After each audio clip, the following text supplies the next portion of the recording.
আন্দোলনকারী বিভিন্ন শিক্ষা প্রতিষ্ঠানের শিক্ষার্থীদের উপর ছাত্রলীগের হামলার প্রতিবাদে সারা দেশের বিভিন্ন ইউনিটের ছাত্রলীগের নেতাকর্মীদের পদত্যাগের হিড়িক পড়েছে। এখন পর্যন্ত শতাধিক ছাত্রলীগ নেতার পদত্যাগের খবর পাওয়া গেছে। 15 জুলাই সোমবার রাত থেকে বিশ্ববিদ্যালয়, কলেজ, জেলা ও উপজেলা শাখা ছাত্রলীগের বিভিন্ন পর্যায়ের নেতারা ফেসবুক পোস্টের মাধ্যমে তাদের পদত্যাগের ঘোষণা দেন। মূলত 13 জুলাই কুমিল্লা বিশ্ববিদ্যালয়ের সাধারণ শিক্ষার্থীদের আন্দোলনের উপর পুলিশি হামলার পর থেকেই বিশ্ববিদ্যালয় শাখার বিভিন্ন পর্যায়ের পদধারী ছাত্রলীগ নেতাকর্মীরা ফেসবুকে পোস্ট করে সংগঠন থেকে পদত্যাগের ঘোষণা দেন। এরপর 15 জুলাই ঢাকা বিশ্ববিদ্যালয়ে আন্দোলনরত শিক্ষার্থীদের উপর ছাত্রলীগের হামলার প্রতিবাদে পদত্যাগের ঢেউ এসে লাগে ঢাকা বিশ্ববিদ্যালয়ে।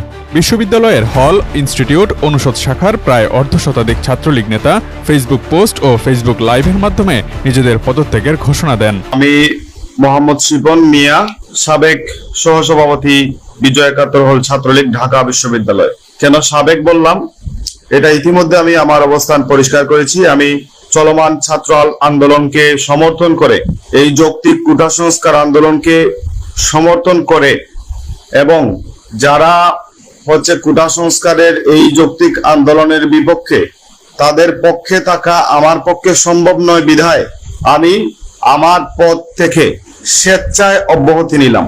এদিকে জগন্নাথ বিশ্ববিদ্যালয়ের 6 জন ছাত্রলীগ নেতা পদত্যাগ করেছেন। পদত্যাগ করা ছাত্রলীগ নেতারা হলেন বিশ্ববিদ্যালয়ের বাংলা বিভাগ শাখার সহসভাপতি মাহমুদুল হাসান সামি ও রসায়ন বিভাগ শাখার সহসভাপতি তাওসিফ কবির, মনোবিজ্ঞান বিভাগ শাখার সহসভাপতি রনি সরকার ও যুগ্ম সাধারণ সম্পাদক মোহাম্মদ আশিকুর রহমান, ভূগোল ও পরিবেশ বিভাগ শাখার সহসভাপতি মাহমুদুল হাসান নোমান এবং সিনজন বসাক। ছাত্রলীগের এই নেতারা নিজেদের ফেসবুক আইডিতে পোস্ট দিয়ে পদত্যাগের ঘোষণা দেন।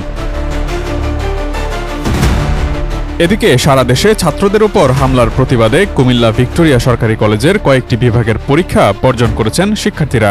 16 জুলাই মঙ্গলবার কুমিল্লা ভিক্টোরিয়া সরকারি কলেজের ধর্মপুর এলাকার ডিগ্রি শাখায় এই ঘটনা ঘটে। কলেজ শিক্ষার্থীদের সূত্রে জানা গেছে, মঙ্গলবার বাংলা বিভাগে স্নাতক সম্মান দ্বিতীয় বর্ষের ইনকোর্স ও নির্বাচনী পরীক্ষা ছিল। এ সময় শিক্ষার্থীরা হলে প্রবেশ করলেও পরীক্ষা শুরুর আগেই হল থেকে বেরিয়ে যান। একই কাজ করেন কুমিল্লা ভিক্টোরিয়া সরকারি কলেজ উদ্ভিদ বিজ্ঞান বিভাগের দ্বিতীয় বর্ষের শিক্ষার্থীরা। তবে বাংলা বিভাগের কিছু শিক্ষার্থী হলে অবস্থান করলে তাদের পরীক্ষা নেন শিক্ষকরা, কিন্তু উদ্ভিদ বিজ্ঞান বিভাগের কোনো শিক্ষার্থী সেখানে ছিলেন না। ছাত্রলীগের গণপদত্যাগে কোটা বিরোধী আন্দোলন নতুন দিকে মোড় নিতে পারে বলে ধারণা করা হচ্ছে।